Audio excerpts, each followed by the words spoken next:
जय मसीह के दोस्तों, डिवाइन विजडम डू चैनल में आपका स्वागत है। मैं हूं अंजलि मंडल, मसीहा के नाते आपका दोस्त, आपका साथी। दोस्तों, आप कैसे हैं? आशा करती हूं स्वस्थ है, सही सलामत है, अपने घर पर है और सुरक्षित है।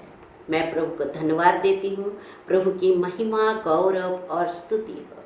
और इस संकट के घड़ी में प्रभु का सामर्थ्य और प्रभु का प्यार हम सब पर प्रकट हो। आमीन।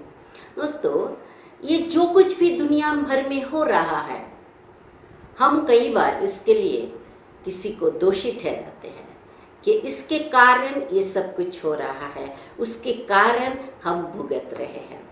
दोस्तों, ऐसे बात बिल्कुल ही नहीं है, क्योंकि जो कुछ भी होता है उस सब में सबका कंट्रीब्यूशन रहता है।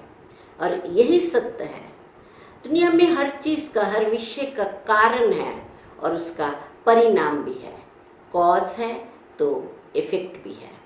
दोस्तों, हम क्या करते हैं, दूसरों को दोष देते हैं। तो हम दूसरों पर दोष ना लगाएं। हम अगर किसी की गलतियां सुधारने चाहते हैं, अगर हम चाहते कि उसकी गलतियां हमें बताना चाहिए, उसे समझाना चाहिए, तो ये अच्छी भावनाएं हैं, ये अच्छी बात है। मगर कई बार हम ये जब दूसरों को सुधारने चाहते हैं, बताने चाहते हैं, तो हमारा तरीका जो है वो गलत हो जाता है। हम सही ढंग से उसे वो बात बता नहीं पाते। हम किसी को उसकी गलतियां बताएं, उसे सुधारें, उसे समझाएं, उसे चेतावनी दें। मगर ये जब हम बताते तो ये ऐसा होता है कि हम उन्हें मिर्ची खिला रहे हैं, और मिर्ची कोई खाना नहीं चाहता है। अगर दोस्तों यही मिर्ची पाव वड़ा में या बड़ा पाव में दिया जाए, तब तो आहा क्या बात है। तो इसी तरह हम दूसरों को मिर्ची खिला सकते हैं। तो क्योंकि जब हम डायरेक्ट उन्हें उनकी गलतियां बताते हैं तो वो उनके लिए चुभने वाली बातें हो सकती है या उन्हें बुरा लग सकता है। तो इसी तरह हम जब दूसरों को बताएं तो इस बात का ख्याल ज़रूर रखें। और दूसरी बात है, किसी की गलतियां हम सबके सामने ना बताएं, उसे अलग ले जाएं और उससे पूछें, उससे इजाज़त लें, फिर उन्हें हम वह बात बताएं। क्योंकि कोई नहीं चाहता कि सबके सामने हम उनकी गलतियां को बताएं। आप हमेशा डॉक्टर के रूल को अपनाएं। डॉक्टर चेंबर से बाहर आकर पेशेंट से नहीं पूछता है सबके सामने कि तुम्हारा क्या समस्या है, क्या प्रॉब्लम है। अगर ऐसे पूछेगा तो पेशेंट कहेगा मैं ठीक हूँ, मुझे कोई प्रॉब्लम नहीं है, आप इनको देखिए। क्योंकि दोस्तों, कहने का मतलब ये है कि कोई भी अपनी गलतियां, अपनी कमजोरियां दूसरों के सामने सुनना नहीं चाहते। तो इसी बात को हमें समझना है। कई बार बच्चे पढ़ाई नहीं करते और माँ बाप उन्हें डांटते हैं, बताते हैं कि हमारे बच्चे सुनते नहीं, पढ़ाई नहीं करते। और वे कहते हैं माँ बाप तो ऐसे ही हैं, हमेशा गुस्सा करते हैं, हमेशा डांटते हैं। एक बार एक बच्चा अपने माँ को स्कूल से रिजल्ट लाया और दिखाया। बच्चा एक सब्जेक्ट में फेल हुआ था, बाकी सारे सब्जेक्ट में पास हुआ। माँ ने रिजल्ट लिया और एक एक करके हर सब्जेक्ट के विषय में बताने लगी कि ज्योग्राफी में वाह वाह वाह कितना अच्छा मार्क्स लाए, हिस्ट्री ये भी बढ़िया। तो इसी तरह हर एक सब्जेक्ट का नाम लिया और अच्छा बताया। मगर जिसमें फेल हुआ उस विषय में कुछ नहीं बताया। बच्चा समझ गया और पढ़ने लगा। तो दोस्तों, हमेशा हम किसी की गलतियों को ना बताएं, बल्कि उन्हें सुधारें, उन्हें हम क्रिटिगाइड करें, ना कि क्रिटिसाइज करें। हम उन्हें दोष ना दें, क्योंकि जब हम दूसरों को दोष देते हैं तो वो भी हमें उसी नज़रिया से देखने लगता है। हमें भी वो दोषी की तरह ही देखता है, उसके नज़रिया में हम वैसा ही बन जाते हैं। इसलिए बाइबल में मैथ्यू 7:1 में यीशु क्रिस्त ने कहा कि तुम किसी पर दोष मत लगाओ तो तुम पर भी दोष नहीं लगाया जाएगा। दोस्तों, इसी तरह हम किसी को दोष ना दें, क्योंकि हर कोई अपनी कमजोरियाँ, गलतियाँ दूसरों के सामने सुनना नहीं पसंद करते। तो हम हमेशा डॉक्टर के रूल को अपनाएं। दोस्तों, और एक बात है कि इस दुनिया में जो कुछ भी चल रहा है उसका कारण है और परिणाम है, और ये एक चक्र की तरह चलता है और इसके लिए हम सभी जिम्मेदार हैं। ये कोई भाग्य की विषय नहीं है और ना ही इत्तेफाक है, क्योंकि जो उपदेशक है वो कहता है कि पृथ्वी पर सब कुछ व्यर्थ है और सब कुछ का समय है और उसका परिणाम भी है, और ये चक्र चलता रहता है। एक जाति आते हैं और दूसरे जाति चले जाते हैं।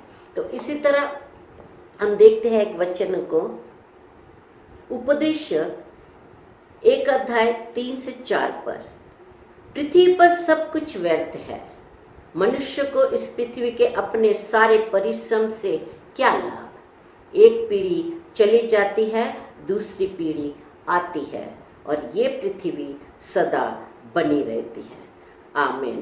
दोस्तों, ये जो चक्र है ये किस तरह से चलता है। एक कंपनी का ऑनर, उसका मीटिंग था, उस सुबह उठा और उसकी पत्नी ने खाना नहीं बनाई, डब्बा टिफिन नहीं बनाया, तो वो गुस्से से बाहर गया गाड़ी के पास और एक काला कुत्ता ने उसे काट दिया। वो डॉक्टर के पास गया, डॉक्टर देर से आया और उससे गुस्सा आया। वो कंपनी में आया और आकर अपने मैनेजर पर गुस्सा उतारा, उसे डांटा। मैनेजर ने सुपरवाइज़र पर अपना गुस्सा उतारा और उसे डांटा, और वो क्लर्क को बुलाया और उसे डांटा।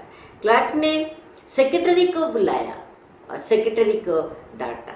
सेक्रेटरी चपरासी के पास गया और उसे डांटा, उस पर अपना गुस्सा उतारा। तुझे समझता नहीं, तुझे अक्ल नहीं है, इसी तरह से उसे बताया।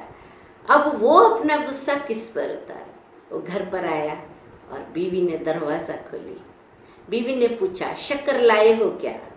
और वो बीवी पर भड़क गया कि मैं क्या कंपनी में शक्कर लाने जाता हूँ। और बीवी को गुस्सा आया। बेटे ने माँ से खाना मांगा और माँ ने एक झापड़ लगाया और लड़का बाहर गया, हाथ में पत्थर उठाया, सामने काला कुत्ता था, उसे मारा। ये वही काला कुत्ता है जो सुबह उस ऑनर को काटा था। अब वो दूसरा ऑनर ढूंढ रहा है अपना गुस्सा उतारने के लिए।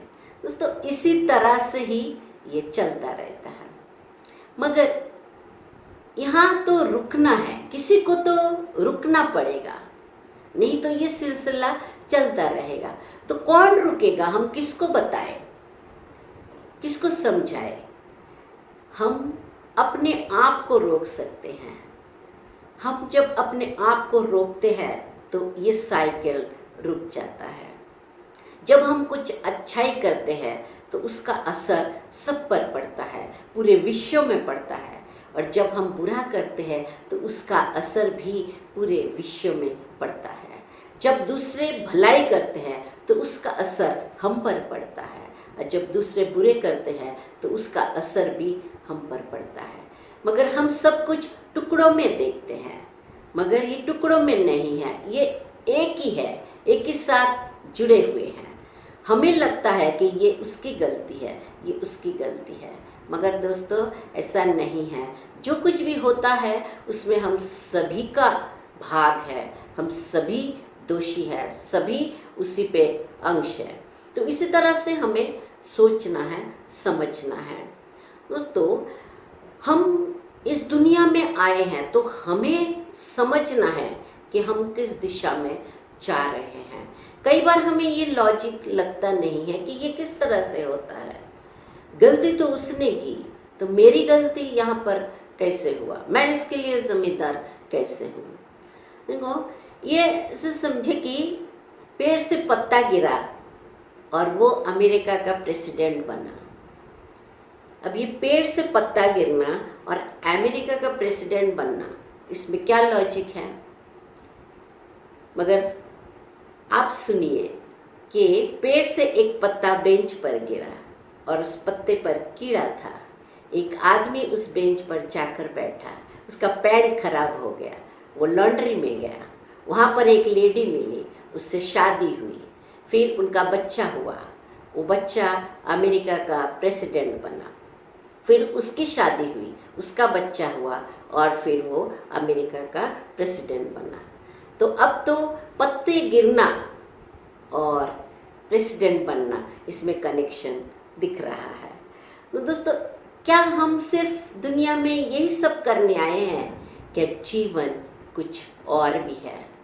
हम मसीहा होने के नाते हमें कुछ और भी सोचना है, मसीहा होने के नाते हमें कुछ और भी करना है।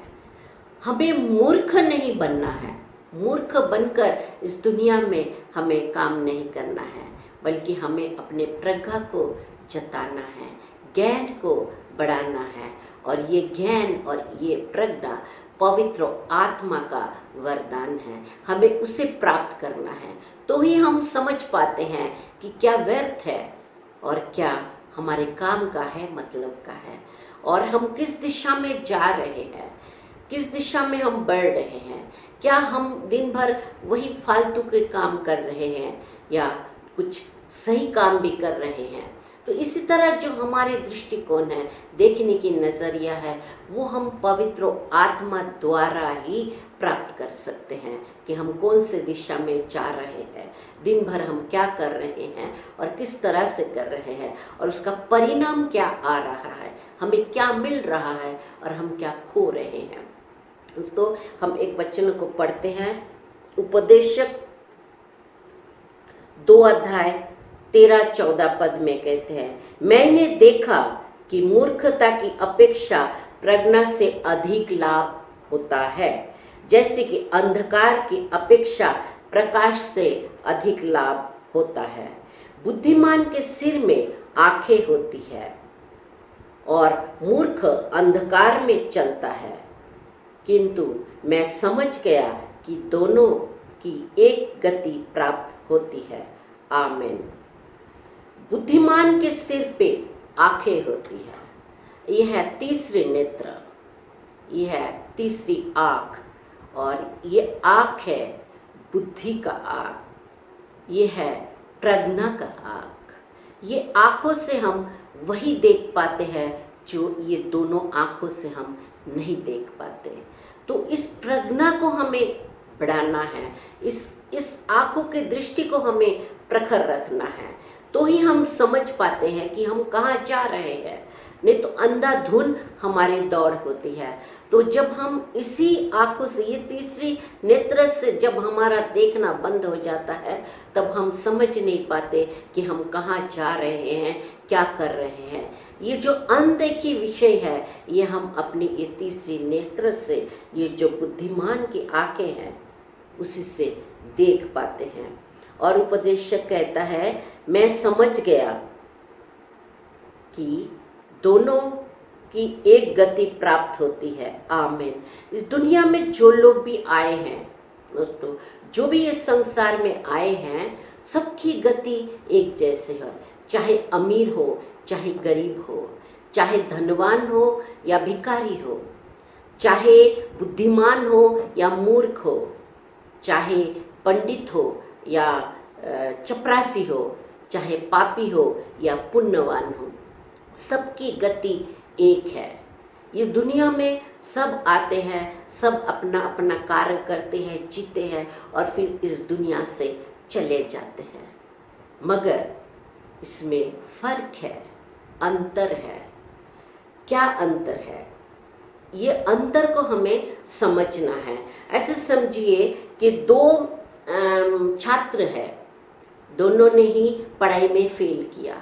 एक ने पढ़ाई किया, खूब मेहनत की, फिर भी किसी कारणवश फेल हो गया, और दूसरा छात्र, उसने पढ़ाई नहीं किया और फेल हो गया। क्यों पढ़ाई नहीं किया?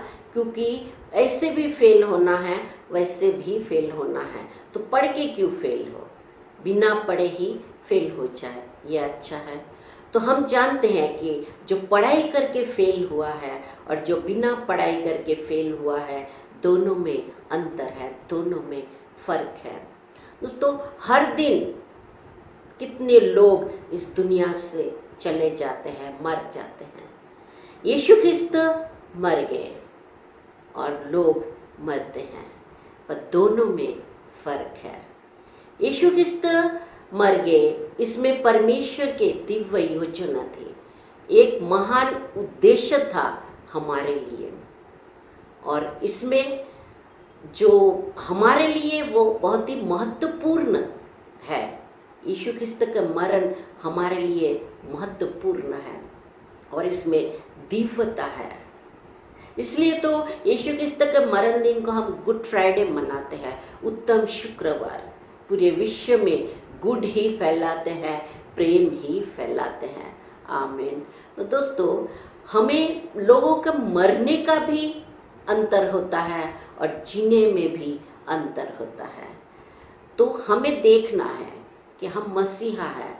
क्या हम अपने आप को देख रहे हैं या दिन भर दूसरों को झांक रहे हैं और दूसरों की गलतियों पर उंगली उठा रहे हैं? दोस्तों, हमें समझना है कि हम एक मसीहा हैं। हम सिर्फ जी रहे हैं या हम मसीही जीवन जी रहे हैं। सिर्फ जीना और मसीही जीवन जीना, इसमें फ़र्क है। तो दोस्तों, आप हमेशा सजग रहे, प्रार्थना करते रहिए, वचनों का अध्ययन करें, चिंतन मनन करें और प्रभु मसीह के साथ बने रहें। उससे प्रार्थना करें कि आपका जीवन मसीहा में परिपूर्ण हो जाए। तो दोस्तों, आपसे फिर मिलेंगे, तब तक के लिए इजाज़त दीजिए। धन्यवाद, शुक्रिया, जय मसीह की।